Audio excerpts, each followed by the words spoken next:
Radio Idola. Memandu dan membantu. Oke, Pak Ishak, kalau kita bicara tentang lembaga baru ya yang dibentuk oleh pemerintah, Indonesia Investment Authority, ini semacam lembaga sejenis the SWF ya. Gimana kalau Pak Ishak melihat langkah pemerintah membentuk lembaga pengelola investasi baru ini? Ya, baik. Yang pertama saya melihat bahwa lembaga pengelola investasi ini adalah semacam terobosan yang coba dilakukan oleh pemerintah untuk mengatasi rendahnya pembiayaan anggaran dari APBN ataupun BUMN untuk membiayai investasi-investasi besar ya, khususnya yang berskala jangka panjang.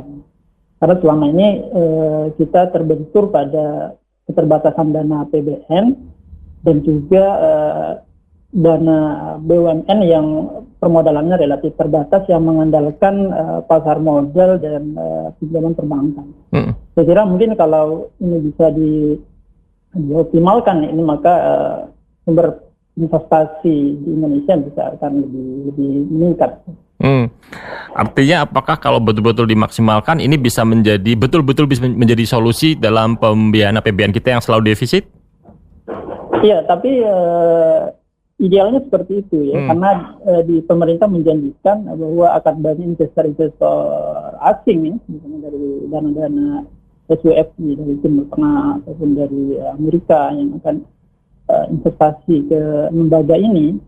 Tapi maka ini sangat ditentukan oleh tingkat kepercayaan lembaga ini. Jadi kalau tingkat trust investor ini rendah, maka saya kira juga dana yang mengalir ke lembaga ini ya akan relatif sedikit ya, tidak sesuai dengan yang diharapkan oleh pemerintah. Sehingga pengelolaan dana lembaga atau pengelola investasi ini harus betul-betul dipastikan dia sangat terpercaya ya. Karena kita tahu ya bahwa lembaga seperti ini itu juga tidak selalu punya catatan positif ya. Seperti misalnya di Malaysia, IMD ini hampir sama kasusnya. Jadi lembaga pooling fund, mereka mengumpulkan dana-dana investasi dari berbagai sumber, kemudian ini dikelola, tapi dalam kenyataannya ada penyalahgunaan ya kan yang kita kenal dengan skandal IMD di Malaysia yang melibatkan Najib Razak. Saya kira itu, maka ini harus sangat tergantung pada kredibilitas lembaga ini. Kemudian juga saya kira karena ini dia memiliki kewenangan khusus ya. Mungkin nanti isunya adalah dia akan berhadapan dengan undang-undang ya. Seperti apakah lembaga ini masuk ke undang-undang PT ya atau undang-undang BUMN, karena ini kan juga ada dana pemerintah atau dana negara yang diputar ya di lembaga ini. Ini kan lembaga baru gitu. Bagaimana kita bisa menunjukkan kepada dunia bahwa kita punya layak dipercaya?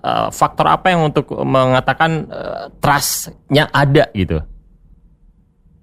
Ya, jadi yang pertama saya kira dari regulasi ya harus dikelirkan dulu ya, regulasi yang menaungi undang-undang ini, lembaga ini, karena kan saat ini baru sebatas PP kan, PP nomor 74 ya. Meskipun juga ada undang-undang Omnibus Law, tapi apakah ini terus stakeholder yang ada di Indonesia, khususnya DPR misalnya, sudah setuju kan? Karena jangan sampai nanti ini terjadi kehebohan sehingga nanti investor-investor asing melihat bahwa ini ternyata tidak settle juga ini lembaga ini. Sehingga kalau ini sudah mendapatkan dukungan dan kemudian diisi oleh orang-orang yang kompeten ya, kemudian juga investasi yang ingin dikembangkan juga jelas, saya kira minat investor asing ya, seperti pada sumber-sumber kegiatan investasi dan juga akan meningkat.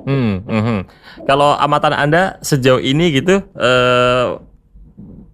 bagaimana chance-nya ke depan gitu dengan lembaga baru ini, melihat apa yang selama ini terjadi lah ya, apakah cukup optimis kalau catatan Anda? Saya kira saya terus terang tidak terlalu yakin ya, karena masalahnya ini lembaga baru yang belum ada presidennya. Gitu. Kalau misalnya BUMN, ini kan jelas ketika misalnya Jam Sostek melakukan investasi ini clear gitu aturannya, regulasinya. Gitu. Jadi dia bisa diaudit oleh BPK, ya kan? Nah, kalau lembaga ini nanti siapa yang akan mengaudit kalau misalnya dia terjadi kerugian, ya kan? Apakah harus diaudit BPK atau tidak? Ini di dalam PP itu tidak dicantumkan seperti itu. Sehingga kalaupun harus diaudit BPK, berarti kan dia harus tunduk pada undang-undang keuangan negara dan seterusnya, termasuk misalnya undang-undang pengadaan barang dan jasa. Nah, sehingga ini ya mirip-mirip lagi dengan lembaga-lembaga investasi BUMN milik pemerintah. Nah, gitu. Jadi gimana kalau pandangan Anda? Biar ini terobosan, maka regulasinya harus seperti apa? Termasuk siapa yang harus mengawasi lembaga ini? Ya, jadi saya kira memang dari sisi regulasi harus tetap, karena sebenarnya kan persoalan di Indonesia itu salah satu hambatan investasi itu adalah terlalu banyak regulasi yang mengatur kan, sehingga investasi itu menjadi tidak lebih bebas. Gitu. Tapi di sisi lain kebebasan ini kadang-kadang dimanfaatkan untuk memberikan potensi terjadinya penyimpangan. Sehingga mau tidak mau ya regulasi harus diperkuat. Menurut saya ya, peran-peran seperti DPR, BPK ini juga tetap harus dilibatkan kan gitu, karena ini kan menyangkut akuntabilitas sebuah lembaga yang mengelola dana yang sangat besar. Karena dana pemerintah kalau saya tidak salah sekitar 75 triliun yang akan ditempatkan di lembaga ini. Gitu. Jadi kembali ke yang mengaudit lembaga ini, sebaiknya kalau tadi Anda bilang kalau BPK kan berarti sama dengan BUMN. Harusnya atau idealnya siapa? Secara teknis saya belum tahu, tapi salah satu-satunya lembaga yang ditugasi untuk melakukan audit itu kan BPK kan.